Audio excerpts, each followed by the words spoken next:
ఈ వానాకాలంలో మనకు స్వల్పకాలిక రకాల విషయానికి వచ్చినట్లయితే 125 రోజుల్లో కోతకు వచ్చేటువంటి రకాలు కనుక మనం ఎంచుకోవాల్సినటువంటి అవసరం ఉంది. ఆర్ఎన్ఆర్ 15-048 తెలంగాణ సోనాగా ఇది డెవలప్ చేయడం జరిగింది.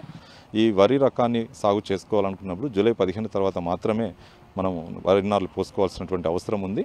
ఈ వానాకాలంలో ఆర్ఎన్ఆర్ 15-048 సాగు చేసినప్పుడు కొంతవరకు ఈ కాండం తొలుచు పురుగు నివారణకు తగినటువంటి సస్యరక్షణ చర్యలు చేపట్టవలసినటువంటి అవసరం ఉంటుంది. నూక శాతం అనేది చాలా తక్కువగా ఉండడం వల్ల ఈ రకానికి మార్కెట్లో అమితమైనటువంటి డిమాండ్ ఉన్న దృష్ట్యా ఈ రకాన్ని సాగు చేసుకోవాలనుకున్న రైతులు కొంతమేర శ్రద్ధ కనుక పెట్టినట్లయితే ఆశించినటువంటి దిగుబడులు పొందడానికి అవకాశం ఉంటుంది.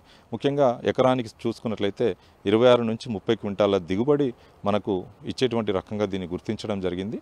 కనుక రైతాంగం ఈ రకాన్ని రెండు కాలాలలో కూడా వానాకాలం మరియు యాసంగిలో వేసినా కూడా మనకు యాసంగిలో ఈ రకాన్ని సాగు చేసినట్టుగా కూడా మనకు ఎటువంటి నూక అవ్వడానికి అవకాశం లేకుండా ఉండడానికి అవకాశం ఉంటుంది. ఇక సన్నగింజ రకాల్లో మరియు మరికొన్ని రకాలు కనుక చూసుకున్నట్లయితే ప్రాంతీయ వ్యవసాయ పరిశోధన స్థానం నుండి విడుదలైనటువంటి వరంగల్ 962 అనే సన్నగింజ రకాన్ని కూడా 2021లో విడుదల చేయడం జరిగింది. ఇది బీపీటీ 5204కి ప్రత్యామ్నాయంగా ఈ రకాన్ని రూపొందించడం జరిగింది. ముఖ్యంగా ఇది పొట్టిగా ఉండడం వల్ల నేలపై పడిపోకుండా గింజ రాలకుండా, అదేవిధంగా మనకు ఈ చీడపీడల విషయానికి వచ్చినట్లయితే అగ్గి తెగులను కొంతవరకు సమర్థవంతంగా తట్టుకోవడమే కాకుండా దీని యొక్క అన్నం నాణ్యత కూడా బీపీటీ 5204 పోలి ఉంటుంది. కనుక రైతాంగము ఈ రకాన్ని సాగు చేసుకోవాలనుకున్నప్పుడు అంటే బీపీటీకి ప్రత్యామ్నాయంగా మనకు 125 రోజుల్లో కోతకు వచ్చేటువంటి రకంగా ఈ వరంగల్ పరిశోధన స్థానం నుండి ఈ రకాన్ని విడుదల చేయడం జరిగింది. ప్రస్తుతము మనకు తెలంగాణ ఉన్నటువంటి కరీంనగర్, నిజామాబాద్, అదేవిధంగా మహబూబ్నగర్, సిద్దిపేట చుట్టుపక్కల జిల్లాల నుంచి కూడా దీనికి ఉన్నటువంటి ప్రాముఖ్యత దృష్ట్యా ఈ వరి రకాన్ని ఎక్కువ విస్తీర్ణంలో సాగు చేయడం జరుగుతుంది. కనుక రైతాంగము ఈ స్వల్పకాలిక సన్నగింజ వరి రకాల్లో ఎంచుకోవాలనుకున్నప్పుడు WGL 962 అనే రకాన్ని కనుక ఎంచుకున్నట్లయితే మనకు ఎకరానికి 26 నుంచి 30 క్వింటాల దిగుబడిని పొందడానికి అవకాశం ఉంటుంది.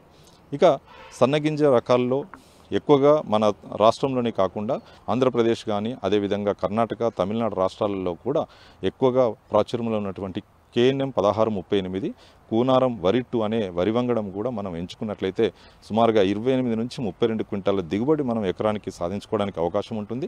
ఈ రకం యొక్క ముఖ్య లక్షణాలు కనుక చూసుకున్నట్లయితే ఈ రకం యొక్క కంకి గొలుసు వచ్చేసి సుమారుగా 26 నుంచి 28 సెంటీమీటర్ల పొడవు ఉండి గింజల సంఖ్య కనుక చూసుకున్నట్లయితే మనకు 280 నుంచి 300 వరకు కూడా ఈ గింజల సంఖ్య ఉండడం జరుగుతుంది.